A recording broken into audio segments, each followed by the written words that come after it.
A powerful millionaire finds his life taking a surprising turn after spotting a homeless woman on a freezing Manhattan evening. Realizing she is a love he once cherished as a child, his actions following this discovery will leave the entire city stunned. New York was a city of contrasts. During winter, snow blanketed the streets, adding a temporary glow to the city that never sleeps. For Ethan Morales, CEO of one of Manhattan's largest real estate firms, the night was no different. He gazed out the window of his luxury car as his driver navigated the bustling streets, taking him to a charity gala at the famed Plaza Hotel. The atmosphere was full of opulence. Men in tailored suits and women in designer gowns exchanged polished smiles amidst sparkling crystal chandeliers. Ethan should have felt accomplished. After all, he was a self-made man, renowned for transforming overlooked neighborhoods into thriving districts. Yet that night, a restless feeling gnawed at him. Events like these often stirred memories he preferred to bury. After posing for photographs and mingling with investors, Ethan decided to leave early. "Mr. Morales, your car is ready," informed Lucy Bradford, his efficient assistant. He nodded, eager to escape the suffocating environment. On Fifth Avenue, store windows glittered with holiday displays, drawing tourists snapping photos and couples strolling hand in hand. As the car neared a dimly lit corner, something made Ethan ask his driver to stop. A group of homeless individuals huddled under an awning, wrapped in tattered blankets against the biting wind. One woman caught his attention. She sat curled in a corner, her threadbare coat offering little protection. From afar, something about her posture seemed familiar. Compelled by an unexplainable urge, Ethan crossed the street. Snow fell softly on his shoulders as he approached the group, pulling some cash from his pocket. "Here, get something warm," he said gently. The woman looked up, her weary face etched with hardship, but her eyes stopped him cold. They were unmistakable. They were Emma Carter's eyes, his childhood best friend and the person he hadn't seen in over 20 years. For a moment, time stood still. Ethan tried to speak, but his voice failed him. "Emma, is it really you?" He crouched, searching her face for recognition. But Emma only frowned. "Do I know you?" she asked hoarsely, her tone wary. Ethan's chest tightened. Before he could respond, she took the cash, murmured a brief thanks, and turned away, blending back into the group. He stood frozen as the snow continued to fall. "Mr. Morales, are you all right?" Lucy's voice broke through his thoughts as she approached, concern evident. Ethan didn't answer immediately. He returned to the car in silence, but the image of Emma lingered. That night would change everything. The next day, Ethan couldn't focus. Sitting in his spacious glass-walled office, he reviewed documents, but his mind repeatedly wandered back to the woman he had seen. There was no doubt. It was Emma, but how had she ended up like that? What had happened since their days running through Albany's streets, dreaming of better futures? "Lucy, cancel my afternoon meetings," he said abruptly, startling his assistant. "Is something wrong, sir?" Ethan hesitated. "I need to take care of something personal," he replied evasively. Lucy frowned but didn't press further. Later, he returned to the corner where he'd found Emma. This time, he wore a simple coat and took a taxi instead of his usual luxury car, hoping to avoid attention. But when he arrived, she was gone. He searched several blocks, asking other homeless individuals if they had seen her. Some ignored him, while others offered vague answers. Hours later, disheartened, he spotted Emma near a small community shelter in the Bronx. She looked exhausted, sitting on the steps of the entrance. Ethan hesitated, knowing he couldn't just approach with money or empty promises. He needed her to trust him again. "Emma?" he called softly, keeping his distance to avoid startling her. She glanced up, her expression a mix of surprise and irritation. "You again?" "I didn't ask for anything," she snapped. "I know," he replied calmly. "But I need to talk to you. Please, just give me 5 minutes." Emma's eyes narrowed with suspicion, but something in his tone made her relent. 5 minutes, she said, crossing her arms. Ethan sat on the step beside her, ignoring the cold seeping through his coat. He shared a brief account of how he had left Albany to study and work, building his company from the ground up. Yet, he carefully avoided explaining why he had lost touch. Emma listened silently, her gaze heavy with skepticism and pain. When he finished, she shook her head slowly. "You think telling your success story will change anything? I'm not that girl from Albany anymore, Ethan. And you're not the boy who promised to look out for me." Her words hit him hard. Ethan realized earning back her trust would not be easy. "I know I failed you, Emma, but I want to help. Not out of pity, but because you still matter to me. You always have." She stood abruptly.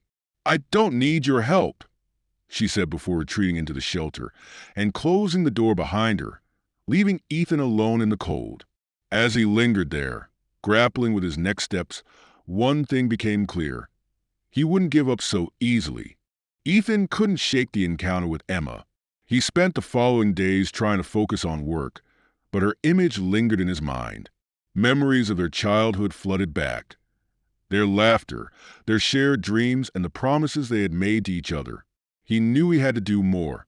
Driven by an unshakable sense of responsibility, Ethan hired a private investigator to uncover what had happened to Emma since they last saw each other.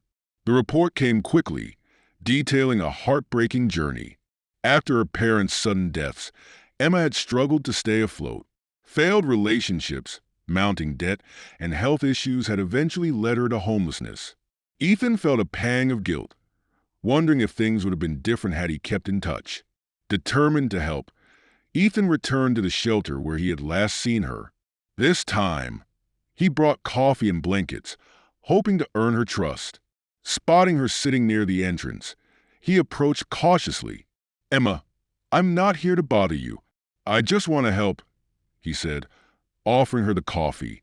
Emma hesitated but took it, her hands trembling from the cold. "Why do you care?" she asked, her tone defensive. "Because you matter," Ethan replied sincerely. "And I made a promise once to always be there for you." Emma looked away, her expression unreadable. "Promises don't mean much out here," she murmured. But she didn't walk away, and for Ethan, that was a start. Over the next week, Ethan made regular visits to the shelter. Each time, he brought small gestures of kindness, a meal, warm clothing, or simply conversation. Emma remained guarded, but she stopped turning him away. Slowly, their conversations became longer, dipping into memories of Albany and their childhood together. One evening, as they sat on the shelter steps, Ethan asked, "What happened, Emma? How did it come to this?" She hesitated, then sighed, her breath visible in the cold night air. "Life happened, one thing after another, and before I knew it, I was here." Her tone was matter-of-fact, but Ethan could sense the pain beneath her words. "You didn't deserve this," he said softly. Emma scoffed. "Deserve? Out here, no one gets what they deserve. You just survive." Ethan felt a surge of determination. "I want to help you rebuild, Emma, whatever it takes." She turned to him, her expression hard. "You can't just fix this, Ethan. It's not that simple." "Maybe not," he admitted, "but I can try, and I won't stop trying." Emma didn't respond, but for the first time, her defenses seemed to waver. As Ethan watched her retreat into the shelter, he realized the road ahead would be long and fraught with challenges. But he was ready to face them, no matter what. Ethan couldn't help but feel like his efforts were barely scratching the surface. Though Emma allowed him to bring her meals and necessities, he knew her reluctance to accept help ran deeper than pride. She was surviving, not living, and that realization ate at him. Determined to do more, Ethan reached out to the shelter director, an older woman named Marjorie Taylor, for advice. "Emma's one of the toughest cases we've had," Marjorie admitted. "She's resilient, but she's been burned too many times. If you're serious about helping her, you'll need patience and consistency." Ethan thanked Marjorie and began devising a plan. First, he anonymously sponsored the shelter, providing funding for repairs and resources. Marjorie's gratitude was clear, but Ethan's motives remained personal. He wanted Emma to have a safe space, no matter how long it took for her to rebuild. On one of his visits, he found Emma sitting alone, staring at the small patch of grass behind the shelter. He sat down beside her, handing her a book he'd noticed her glancing at during a previous conversation. "Thought you might like this." Emma's eyes softened as she accepted it. "You remember?" she asked quietly. "I remember everything," Ethan said, his voice steady. For the first time, Emma offered him a small, genuine smile. It wasn't much, but it was enough to fuel his determination. Emma's smile lingered in Ethan's mind as he navigated another day filled with business meetings and demands. Balancing his work and his efforts to help her was growing increasingly difficult, but he refused to give up. Yet, the tension didn't go unnoticed by Lucy. "Ethan, you've been distracted lately," she remarked during a meeting. "Is everything all right?" He hesitated. Lucy had been his trusted assistant for years, and if anyone could understand his situation, it was her. "I've been helping someone from my past," he admitted. Lucy raised an eyebrow but didn't press further. "Just remember, you can't pour from an empty cup," she said gently. That evening, Ethan returned to the shelter, determined to make progress. He found Emma helping Marjorie distribute meals to new arrivals. The sight filled him with hope. Emma wasn't just surviving. She was contributing, even in her fragile state. "You're doing good work," he said as she passed him a tray. She glanced at him, her usual guarded expression softening slightly. "It's not much, but it keeps me busy," she replied. Ethan seized the opportunity. What if there were more?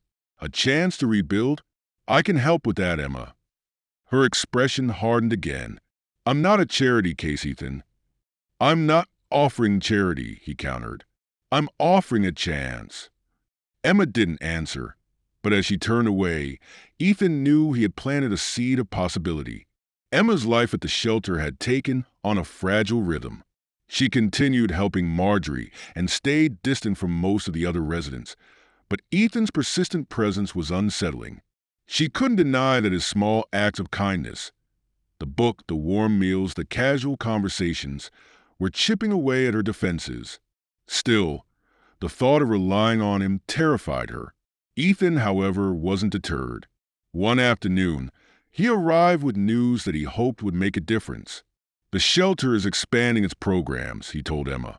"They're starting job placement services and training sessions. I thought you might be interested." Emma looked at him skeptically. "And let me guess, you're funding it?" Ethan smiled but didn't deny it. "It's not about me. It's about creating opportunities. You deserve one." She scoffed but didn't outright refuse the idea. Later that evening, as she sat with the book he'd given her, Emma found herself considering his words. The thought of rebuilding felt impossible, but a small part of her longed for more than survival. The next day, she approached Marjorie. "Tell me more about the programs," she said, her voice quiet but firm. Marjorie's smile was warm. "I think you'll find it worth your time." Ethan's efforts seemed to be paying off. Marjorie informed him that Emma had expressed interest in the shelter's job training program. It was a small victory, but one that filled him with hope. "She's a fighter," Marjorie told him, "but tread carefully. She needs to feel in control of her decisions." Ethan nodded, understanding the delicate balance. His next step was to ensure Emma had every resource she needed to succeed without making her feel overwhelmed. Meanwhile, at the shelter, Emma's participation in the program drew mixed reactions. Some residents admired her determination, while others whispered behind her back, questioning why she deserved special attention. Emma ignored them, focusing on the small steps she was taking to regain her footing. One evening, Ethan found her reading alone in the common room. "How's the program going?" he asked. She closed her book and met his gaze.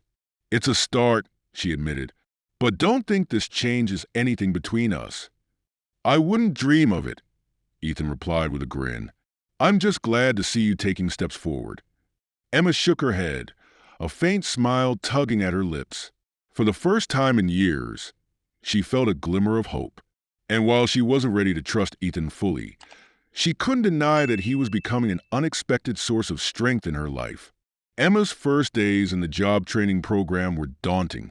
Sitting in a classroom setting after so many years felt foreign, and her confidence wavered. The lessons covered basic computer skills and customer service, and while most participants were supportive, a few eyed her with suspicion. Ethan visited the shelter discreetly, careful not to interfere. From Marjorie, he learned of Emma's progress and the challenges she faced. "She's doing well, but she's hard on herself," Marjorie said. Ethan nodded, his respect for Emma deepening. One afternoon, Emma stayed late to practice on the computers. Ethan found her there, focused on typing an assignment. "Looks like you're getting the hang of it," he said, breaking the silence. Emma glanced at him, but didn't smile. "I'm just trying not to fail." "You won't," Ethan assured her. "You've already proven you're stronger than most." For a moment, Emma considered his words. "It's easier to survive than to hope for more," she admitted quietly. Ethan didn't respond immediately, but her vulnerability struck a chord. "Maybe, but surviving isn't living, Emma. You deserve more than just getting by," he said, his voice steady. She looked away, her walls still up, but Ethan's words lingered long after he left. Emma's commitment to the program began to yield results. She mastered new skills and started to envision a life beyond the shelter. Yet, self-doubt crept in during quiet moments. Could she truly leave her past behind? Ethan, meanwhile, faced pressures at work. John Parker, his business partner, noticed his divided focus. "You've been distracted lately," John remarked during a meeting. "Care to explain?" "Just balancing priorities," Ethan replied curtly, unwilling to discuss Emma with someone like John. Outside the office, Ethan continued to support the shelter's initiatives.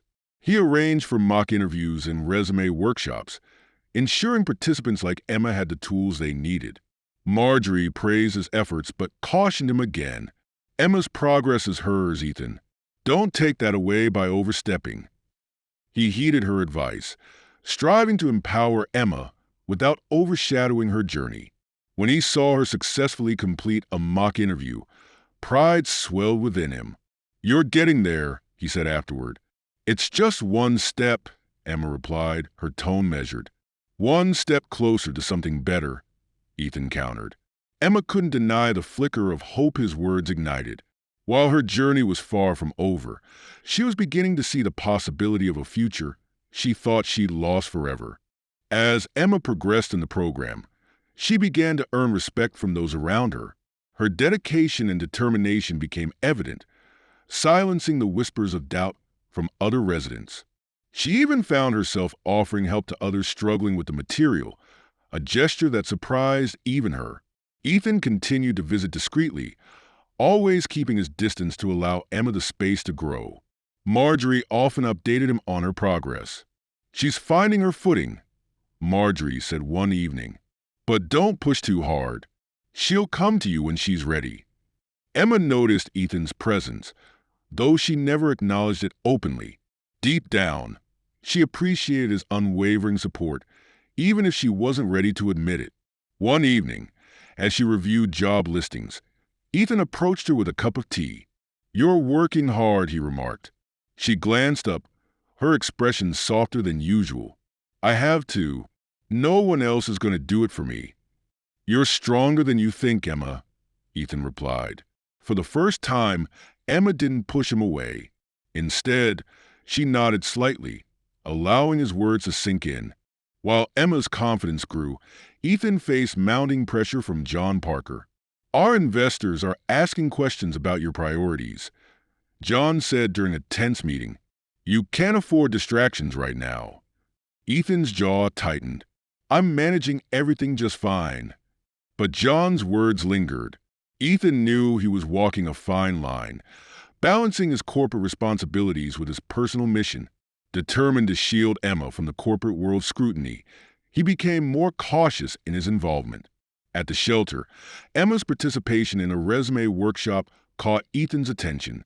Watching her confidently present herself in mock interviews filled him with pride. Later, he handed her a business card. "When you're ready, call me. I might know someone hiring." Emma hesitated before accepting it. "I'll think about it," she said. For Ethan, it was a sign of progress. For Emma, it was a step toward a future she was beginning to believe in again. Emma's journey toward rebuilding her life took a major turn when she completed the shelter's training program. The sense of accomplishment filled her with a mix of pride and trepidation. It had been years since she felt capable of moving forward, and the idea of facing the world again was daunting. She clutched the certificate they'd given her fingers trembling slightly as she traced the printed words. Ethan watched from a distance as the shelter hosted a small ceremony for the program's graduates. He stayed out of sight, not wanting to steal her moment, but the pride he felt was unmistakable. He knew how much she'd overcome to get to this point. After the event, Ethan approached Emma outside the shelter. She was sitting on the steps, staring at the certificate in her hands. "Congratulations," he said softly. Emma glanced up, surprised. "You didn't have to come," she said, though her tone lacked its usual edge. "I wouldn't miss it," Ethan replied. He handed her a small wrapped box, just a little something to mark the occasion. Emma hesitated before opening it. Inside was a sleek leather-bound journal. She ran her fingers over the cover, her expression unreadable. "Thank you," she said quietly. "For your new beginnings," Ethan said. "I hope you fill it with all the things you're going to accomplish." For a moment, Emma looked at him, and he saw a glimmer of gratitude in her eyes. It wasn't much, but it was enough. Ethan's pride in Emma's progress was tempered by increasing tension at work. John Parker had grown more vocal in his criticism, and investors were beginning to take notice. During a meeting with the board, John seized the opportunity to challenge Ethan's leadership. "Ethan, your recent distractions are concerning," John began. "The company needs a leader focused on growth, not personal ventures." Ethan's jaw tightened. "My priorities haven't changed," he said firmly. "The company's success remains my focus." But even as he spoke, Ethan felt the weight of the growing divide. Balancing his dedication to Emma and his corporate responsibilities was becoming increasingly difficult. At the shelter, Emma sensed Ethan's distraction during his visits. One evening, as they sat in the common room, she finally asked, "What's going on?" "You've been different." Ethan hesitated before answering. "Work's been complicated," he admitted, "but it's nothing for you to worry about." Emma frowned. "If it's about me, then it's my business too." Ethan shook his head. "You've come so far, Emma. Don't let my challenges distract you from your progress." She studied him for a moment before nodding. "Just don't burn yourself out," she said. For the first time, her concern for him was evident, and it gave Ethan a renewed sense of purpose. Despite the growing pressure, Ethan remained steadfast. Helping Emma was worth the sacrifices, even if the road ahead was fraught with challenges for them both. Emma's decision to take part in the shelter's job placement program marked another turning point. The director paired her with a local nonprofit that specialized in administrative work, a role that seemed both daunting and exciting to her. Emma found herself standing outside the organization's modest office one chilly morning, clutching her folder of documents. She took a deep breath before stepping inside. The interview went smoother than she expected.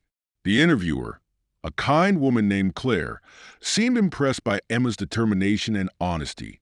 "We're looking for someone who can learn quickly and bring a fresh perspective," Claire said with a smile. "I think you'll do well here." Emma left the office feeling something she hadn't felt in years: hope. When she returned to the shelter that evening, she found Ethan waiting outside. "How did it go?" he asked. She hesitated before allowing a small smile to break through. "It went okay," she admitted. "I think they might actually give me a chance." Ethan's face lit up. "That's great news, Emma. You've earned this." For the first time, Emma allowed herself to believe that she had. While Emma navigated her new opportunities, Ethan's professional life became increasingly volatile. John Parker escalated his criticisms, spreading doubt among board members about Ethan's ability to lead. During a heated board meeting, John proposed a vote to reassign certain responsibilities away from Ethan. Ethan maintained his composure, though the tension was palpable. "I've built this company from the ground up," he reminded the board. "My focus has always been on growth and integrity, and that hasn't changed." Despite his defense, Ethan knew the cracks in his professional relationships were widening. Later that evening, Lucy approached him in his office. "You're walking a tightrope, Ethan," she said softly. "You need to decide what matters most." Ethan didn't reply immediately, but her words lingered. He had always prided himself on his ability to juggle multiple priorities, but the strain was beginning to show. Meanwhile, Emma prepared for her first day at the nonprofit. She felt a mix of nerves and excitement as she donned her best outfit, a simple but clean ensemble provided by the shelter. When she arrived, Claire greeted her warmly and introduced her to the team. "You're going to fit right in," Claire said confidently. As Emma settled into her new role, she realized how far she had come. The path ahead was still uncertain, but for the first time in years, it felt like she was walking towards something meaningful. And while Ethan's challenges loomed in the background, Emma's progress gave him a renewed sense of purpose, reminding him why he couldn't give up on either front. Emma's first week at the nonprofit was a whirlwind of new experiences. Each task, from filing paperwork to answering phones, was a reminder of how much her life had changed. The staff welcomed her warmly, offering encouragement as she adjusted.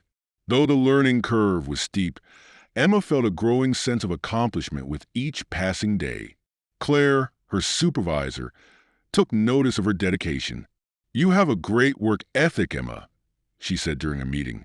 "I can see you taking on more responsibilities here." The praise caught Emma off guard, but it also fueled her determination. For so long, she had doubted her abilities. Now, she began to see herself through a different lens. The journal Ethan had given her became a source of comfort. Each evening, she jotted down her thoughts, slowly building a record of her journey. Meanwhile, Ethan's professional challenges intensified. John Parker, relentless in his attempts to undermine him, began rallying support among investors. Ethan met with Lucy to discuss their strategy. "We need to stay ahead of this," Lucy said. "If John gets enough backing, it could jeopardize everything you work for." Ethan nodded, his resolve hardening, but his thoughts drifted to Emma. Her progress reminded him why he couldn't let the company's politics consume him entirely. He had to find a balance, for her and for himself. On a chilly Friday evening, Emma returned to the shelter after a particularly long day. As she approached, she noticed a commotion near the entrance. A group of reporters had gathered, their cameras flashing as they shouted questions. Emma froze, her heart racing. Before she could retreat, Ethan emerged from the building, his expression grim. He spotted her and quickly approached. "I'm sorry about this," he said. "It's about the shelter's funding. The media got wind of my involvement." Emma's eyes narrowed. "So, they're here because of you?" Ethan sighed. "It wasn't supposed to happen like this. I've been trying to keep a low profile, but someone leaked the story." She crossed her arms, her frustration evident. "You promised this wouldn't be about you." "It's not," Ethan insisted. "But the shelter's expansion relies on this funding, and now it's under scrutiny." Emma hesitated, torn between anger and understanding.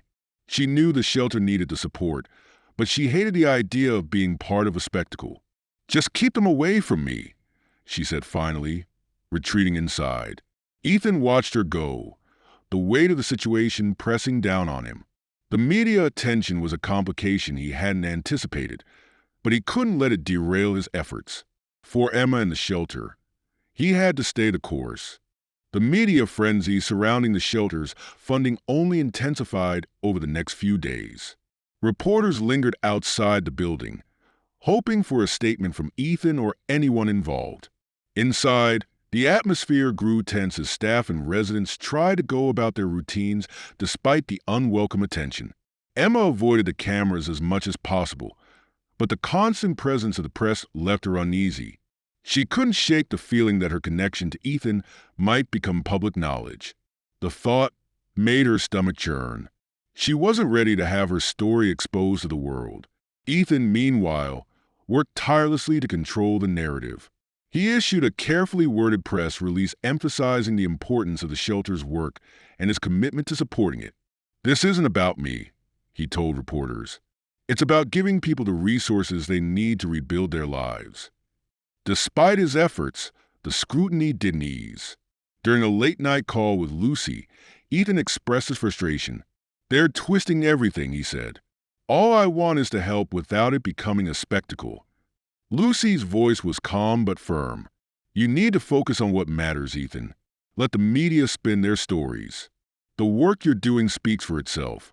Her words offered some solace, but Ethan knew the situation wasn't sustainable. He needed a plan to protect the shelter and its residents from further intrusion. Emma's unease grew as the media presence showed no signs of diminishing. She began to question her place at the shelter, wondering if her association with Ethan was doing more harm than good. One evening, she approached Marjorie in the kitchen. "Is all this attention going to hurt the shelter?" she asked quietly. Marjorie gave her a reassuring smile. "It's not ideal, but we'll manage. Ethan's heart is in the right place, and his support has made a real difference." Emma nodded but remained conflicted. Later, as she sat in the common room, Ethan entered, looking exhausted. He took a seat across from her, his shoulders slumping. "I'm sorry for all of this," he said. "I never wanted it to affect you." She studied him for a moment, seeing the strain etched on his face. "Why do you care so much?" she asked. Ethan's gaze met hers. "Because I made a promise a long time ago. And because you matter, Emma." His words caught her off guard. She wanted to dismiss them, to accuse him of ulterior motives, but the sincerity in his voice made it difficult. Instead, she looked away, unsure of how to respond. "I just want to help," Ethan continued. "Not because I feel obligated, but because I believe in you." Emma's defenses wavered. For the first time, she allowed herself to consider the possibility that Ethan's intentions were genuine. And while trust didn't come easily, a small part of her began to hope that he might be right. As the days went by, the shelter began to adjust to the media attention, though the tension lingered. Emma found herself torn between wanting to continue her progress and the fear of being dragged into the spotlight. She kept her interactions with Ethan minimal, though his words from their last conversation echoed in her mind. One morning, Claire called Emma into her office at the nonprofit. "You've been doing excellent work," she said warmly. "We have a permanent position opening up soon, and I think you'd be a great fit." Emma stared at her, surprised. "Permanent?" she repeated, as if the word were foreign. Claire nodded. "You've proven yourself capable and reliable. I think you're ready for the step." Emma left the office in a daze, the offer both thrilling and terrifying. It was everything she'd been working toward, but the weight of her past loomed large. Could she really embrace a new life? That evening, she confided in Marjorie. "I don't know if I can do this," she admitted. Marjorie smiled gently. "Emma, you've already done the hardest part, believing in yourself again. This is just the next step." Ethan, meanwhile, was facing a growing crisis at work. John Parker's campaign against him reached a boiling point during a board meeting. "Ethan's priorities have clearly shifted," John argued. "This company needs leadership focused on growth, not personal projects." Ethan stood his ground. "Supporting the shelter and its residents isn't a distraction. It's an investment in our community, and that aligns with our values." Despite his defense, the board appeared divided. Lucy pulled him aside afterward. "This isn't over," she warned. "John's playing the long game." That evening, Ethan found solace at the shelter. He watched from a distance as Emma helped distribute meals, her movements confident and purposeful. Seeing her thrive reminded him why he couldn't back down, no matter how much pressure John applied. Later, as they crossed paths, Emma hesitated before speaking. I might have a job offer, she said, her voice uncertain. Ethan's face lit up. That's incredible, Emma. You've worked so hard for this. It's just a lot, she admitted. What if I'm not ready? You are ready, Ethan said firmly. And I'll be here, no matter what you decide. For the first time, Emma felt a flicker of certainty. Maybe, just maybe, she could take this leap. Emma's decision to accept the job offer marked a pivotal moment in her journey. The morning she informed Claire of her acceptance, a wave of mixed emotions swept over her. Pride mingled with fear, but the supportive smile Claire offered helped steady her resolve. You're going to do great things here, Emma, Claire said warmly. Ethan's reaction was equally encouraging when Emma shared the news with him that evening at the shelter. I knew you could do it, he said, his smile genuine. This is just the beginning. Emma's first day in her new role was both exhilarating and overwhelming. The responsibilities were more significant, and she found herself navigating unfamiliar challenges. Yet, each small victory, mastering a task, receiving positive feedback, bolstered her confidence. She even began to envision a future where she could live independently, away from the shelter. Meanwhile, Ethan's struggles at work reached a breaking point. John Parker's scheming culminated in a formal vote among the board to limit Ethan's authority. The meeting was tense, with John presenting his case for a leadership change. Ethan's focus is no longer aligned with our goals, John argued. Ethan countered with passion.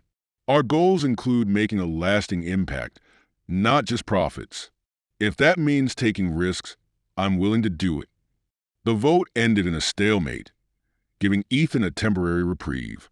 But he knew the battle was far from over. As Emma settled into her new routine, she found herself increasingly optimistic about her future. She began looking at apartments, imagining a space of her own for the first time in years. Marjorie and Claire encouraged her, offering advice and connections to affordable housing programs. Ethan continued to check in, though he kept his struggles at work to himself. He didn't want his challenges to overshadow Emma's progress. However, Lucy noticed his growing stress. You can't fight every battle alone, she told him one evening. Let someone help you for a change. Ethan considered her words, but his focus remained divided. His visits to the shelter were a source of grounding for him, a reminder of why he fought so hard. During one such visit, Emma showed him a list of apartments she was considering.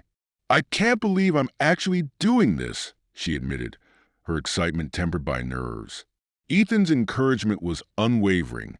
You've earned this, Emma. You deserve a place you can call your own. Their conversation was interrupted by Marjorie, who approached with a somber expression. There's something you should know, she said, addressing both of them. The shelter's funding has been frozen, pending an investigation into recent media coverage. The news hit like a blow. For Emma, the shelter had been a lifeline. For Ethan, it was a symbol of his commitment to change. As they absorbed the gravity of the situation, a new determination sparked in both of them. They couldn't let this setback undo everything they had worked for.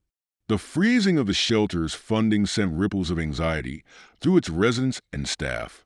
For Emma, it felt like the ground beneath her had shifted just as she was finding her footing. She couldn't shake the thought that the shelter's closure might leave her with nowhere to turn. Ethan, however, refused to let despair take hold. He called an emergency meeting with Marjorie and the shelter's board to discuss their options. We need to act quickly, he said firmly. The longer this drags on, the more vulnerable the shelter becomes. Marjorie nodded in agreement.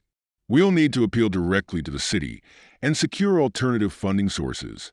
Ethan, your connections could make a difference. Ethan began making calls that same day, rallying support from local businesses and philanthropists. Meanwhile, Emma found herself stepping up in unexpected ways. She helped organize a fundraiser at the nonprofit where she worked, drawing on the skills she developed to coordinate logistics and reach out to potential donors. The fundraiser became a focal point of hope for everyone involved. Ethan worked behind the scenes, using his influence to attract high-profile attendees. Emma, though initially reluctant to take a leading role, found herself speaking to the crowd on the night of the event.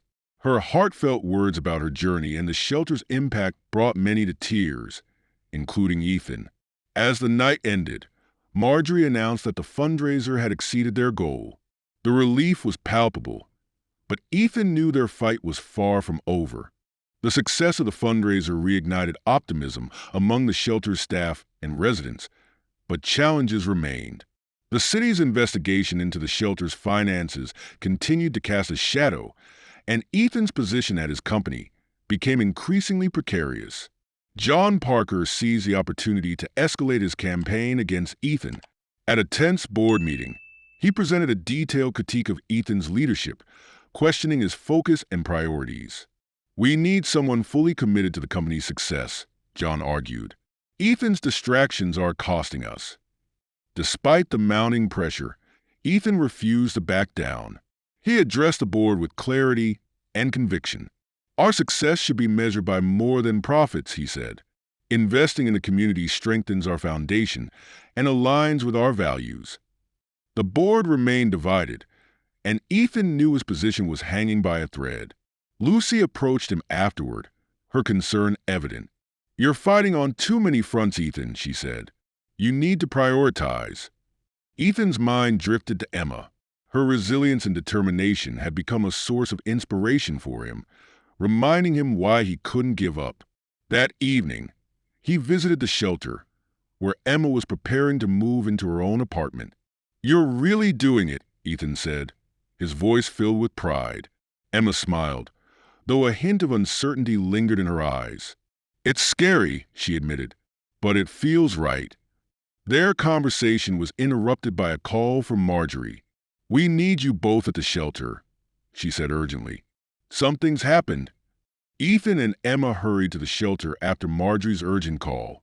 When they arrived, they found the staff gathered in the common room, their expressions tense. Marjorie stepped forward, her voice steady but serious. "There's been an accusation of mismanagement tied to the shelter's funding. The city's investigation has intensified." Ethan's brows furrowed. "Who made the accusation?" he asked. Marjorie hesitated. "It came anonymously, but it's clearly tied to the media attention we've been receiving." Emma's heart sank.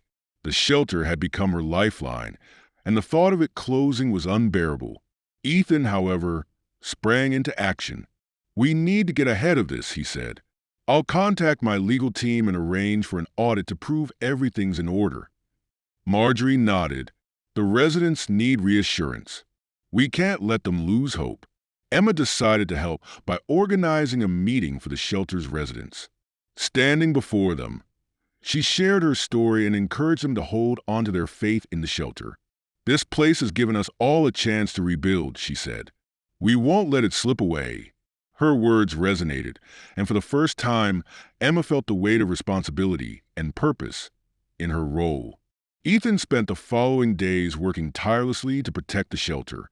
His legal team began gathering evidence to counter the accusations, while he reached out to allies for support. But as he juggled this crisis, his professional troubles escalated. At the next board meeting, John Parker made his move. "This investigation into the shelter is a direct result of Ethan's poor judgment," John declared. "His personal interests are putting this company at risk." Ethan stood his ground. "The shelter's challenges have no bearing on our company's operations," he said firmly. "And I won't apologize for supporting a cause that makes a real difference." Despite his defense, the board's patience was wearing thin. Lucy pulled him aside after the meeting. "You need to decide how far you're willing to go for this, Ethan," she said, "because John won't stop until he's forced your hand." That evening, Ethan returned to the shelter, exhausted but determined. Emma was there, working with Marjorie to prepare meals for the residents. When she saw him, she set down her tray and approached. "You look like you haven't slept in days," she said. "It's been a long week," Ethan admitted, "but I'm not giving up. Not on this place." Emma studied him for a moment before nodding. "Neither am I," she said quietly. For the first time, Ethan felt the weight of shared resolve. They weren't fighting alone anymore. With the shelter's future hanging in the balance, Ethan and Emma worked tirelessly alongside Marjorie and the staff to combat the accusations. The legal audit began uncovering discrepancies, but none that implicated the shelter's management. Instead, it revealed errors in how the city's grants were processed, shifting blame away from the shelter. Emma threw herself into organizing a community rally to show solidarity for the shelter. Residents, local nonprofits, and even some businesses pledged their support. Ethan used his connections to bring in influential figures to speak at the event. Together, they planned to make a statement that would sway public opinion in their favor. On the day of the rally, Emma stood at the podium, her hands gripping the edges as she faced the crowd.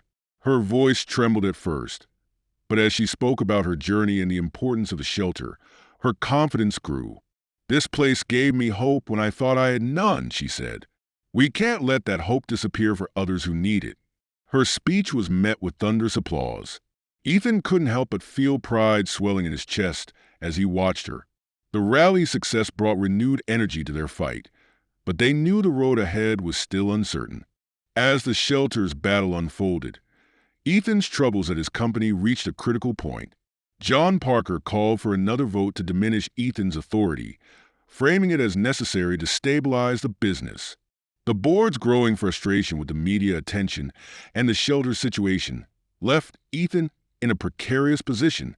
During the meeting, Ethan delivered an impassioned plea.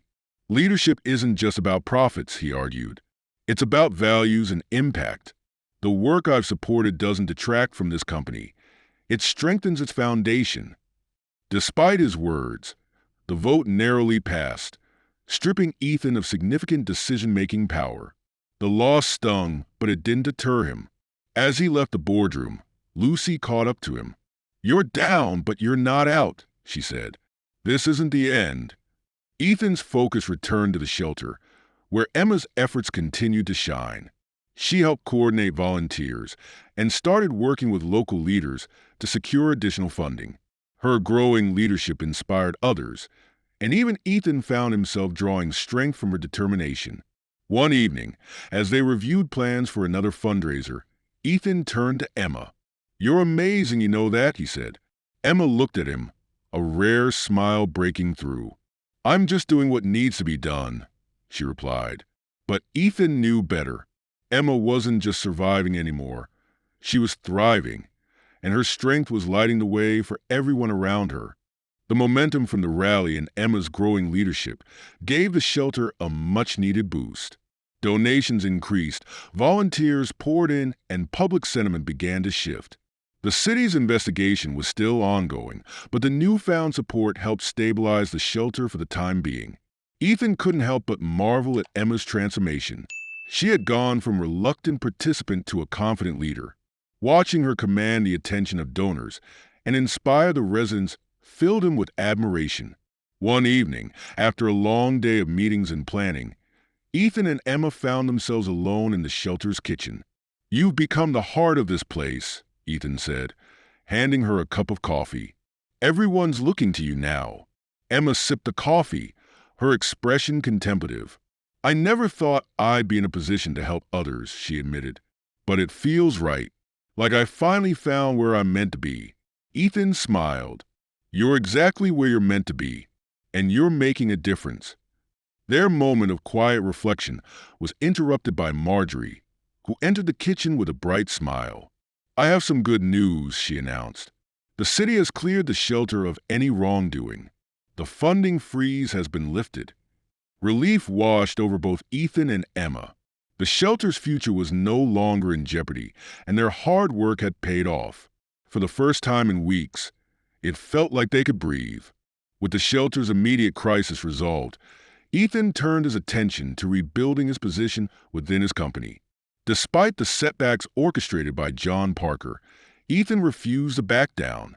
Lucy had been working behind the scenes, gathering allies who believed in Ethan's vision of combining corporate success with community impact. At the same time, Emma continued to expand her role at the nonprofit, building partnerships with local businesses, and securing grants for new programs. Her success attracted attention, and Claire began hinting at larger opportunities for her within the organization. One afternoon, Emma visited Ethan's office to share some updates about the shelter's progress. She was greeted by Lucy, who looked impressed. "You've come a long way," Lucy said. "Ethan's been singing your praises nonstop." Emma chuckled. "I'm just doing my part." When Ethan joined them, he handed Emma a file. "I think you might be interested in this," he said. Inside were details about a citywide initiative to combat homelessness, a project that could use Emma's expertise.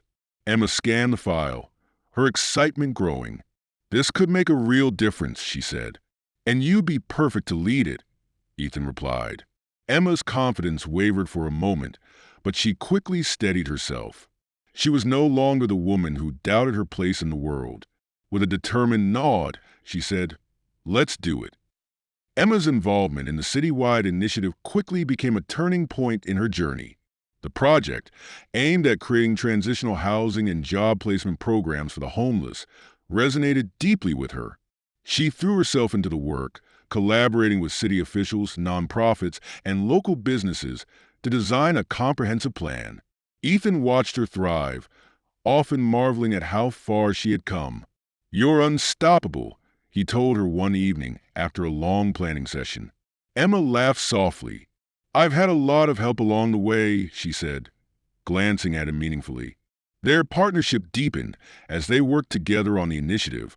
Ethan's corporate connections and Emma's firsthand experience created a powerful dynamic that impressed even their toughest critics.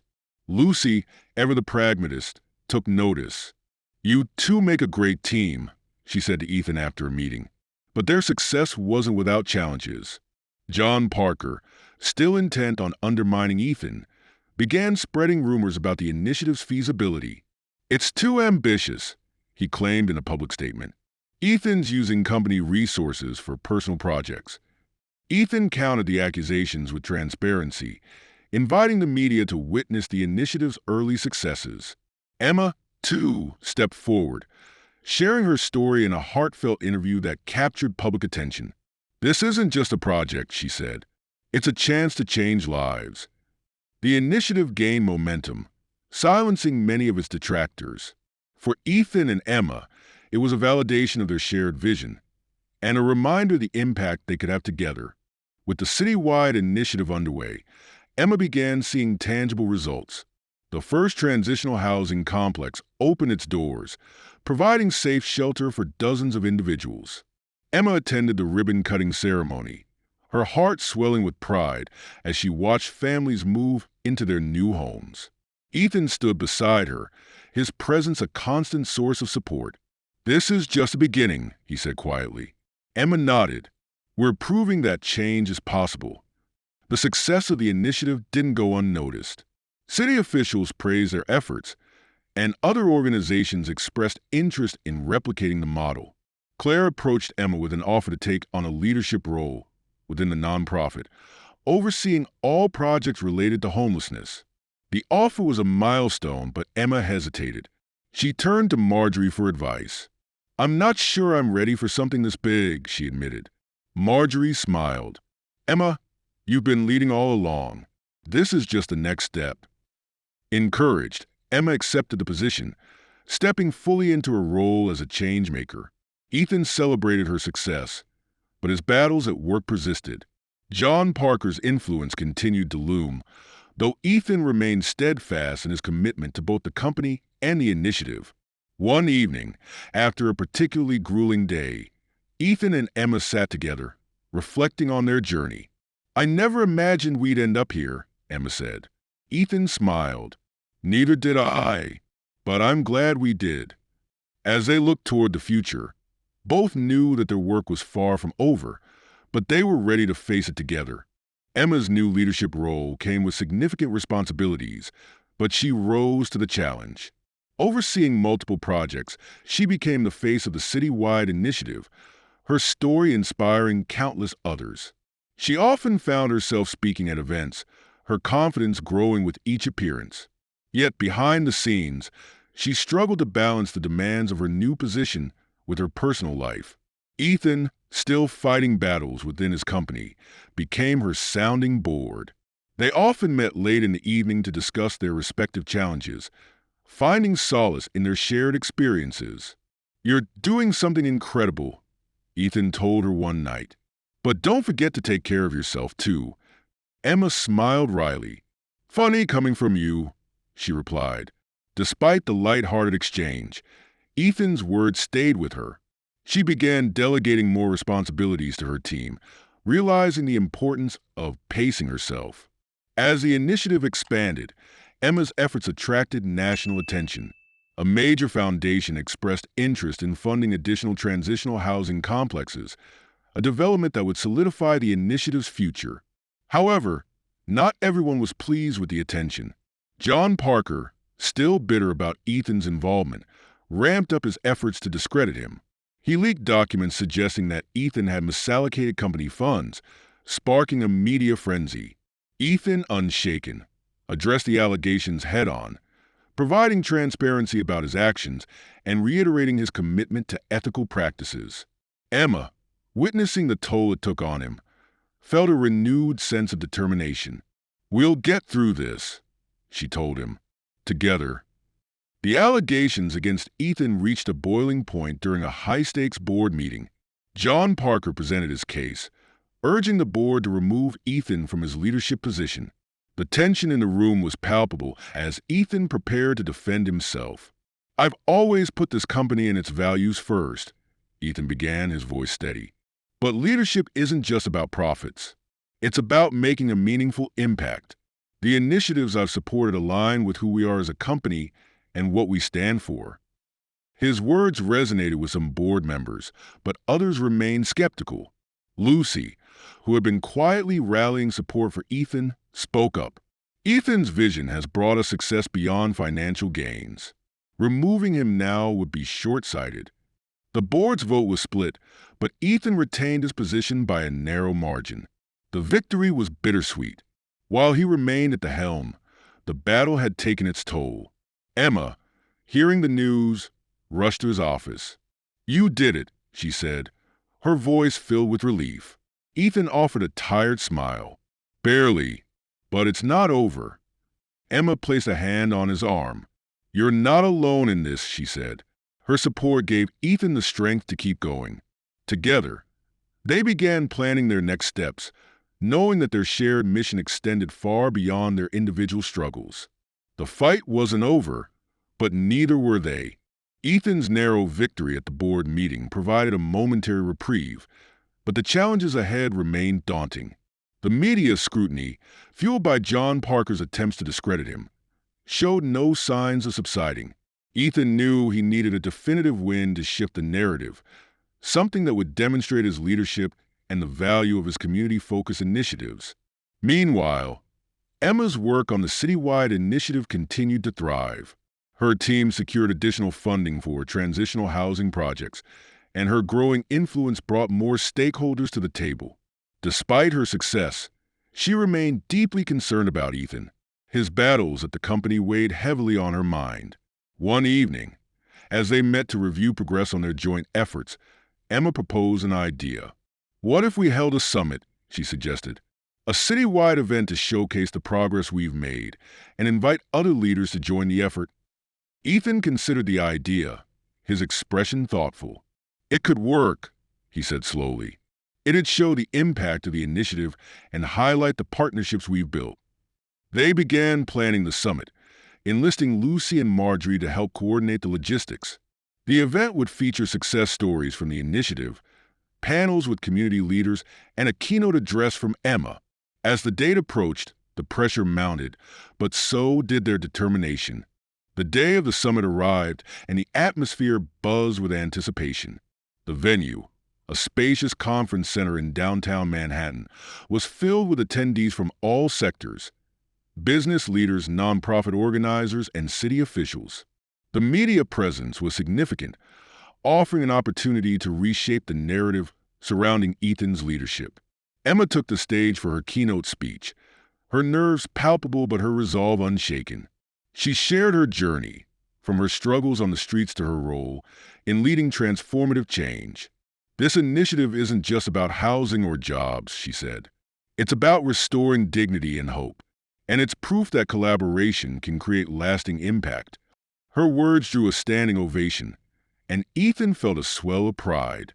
She had become the embodiment of everything they were working toward. The panels that followed highlighted the initiative's successes, with testimonials from participants who had rebuilt their lives. The event's impact was immediate. News outlets praised the initiative, and public sentiment began to shift in Ethan's favor.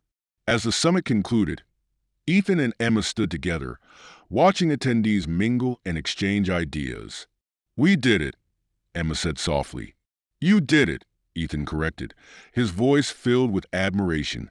Their victory felt monumental, but they both knew it was only the beginning. The summit had solidified their work, but the real challenge was ensuring its long-term success. In the weeks following the summit, the citywide initiative gained momentum like never before. Media outlets published stories highlighting the successes of the transitional housing program, and donations from corporations and private donors soared. Emma found herself busier than ever, balancing meetings with stakeholders, overseeing new housing projects, and mentoring staff who wanted to replicate her efforts elsewhere.